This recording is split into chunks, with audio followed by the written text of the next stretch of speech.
and they never thanked Joseph. Joseph doesn't need any thank yous. Joseph doesn't even want any thank yous. Joseph doesn't need any recognition. Joseph doesn't want any affirmation. Joseph doesn't even need the love. Remember that love that led him to being sold. It was sold out of love. And only one came back. Joseph is happy with just the one that came back. One good one is better than 10 bad ones. I tell you, you are better off with one good friend than for the whole world to know you and you can't rely on them when you need them. 10 bad ones will soon destroy the one good one. Joseph doesn't need any form of reference point. Joseph is happy they're provided for. Joseph is happy they will never lack. Joseph recognizes the master in all this story. Joseph recognizes why he never felt he thought he belonged. You can never belong if your destiny is so great. No matter how much you try to fit in, you can't fit in. You're not made to fit in. You weren't born to fit in. You weren't planned to fit in. You weren't structured to fit in. You were made so you could stand out. So I pray that, like Joseph, you will stand out. Joseph is happy that they will never lack, nor need food, nor shelter, for he has provided for them. He recognizes, like Esther, that God sent me here for a purpose, to prepare something for those that will need it later.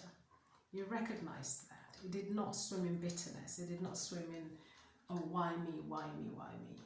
I'm guilty sometimes. I am, God, why me? Why me? I do that sometimes with God, and especially when I've been bad, and I've been bad a few times this year. Not in bad, but with the things we say and the things that we sometimes doubt. Doubt is the biggest sin.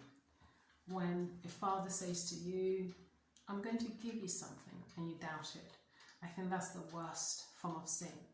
And I've had my doubts this year because of all the going-ons, but I'm glad that God never let go. I'm glad that Yeshua, the Master, he held on tight. I'm glad that I was gracious enough. God gave me the grace to be gracious enough and to thank him, my Joseph. Yeshua is my Joseph. Joseph recognizes the Master in all this story. Joseph recognizes why he never felt as though he belonged. He belonged, and also he didn't. Joseph is fulfilled in the Master. Joseph recognizes that he owns nothing. All that he owns belongs to the Master, so nothing the family has belonged to Joseph.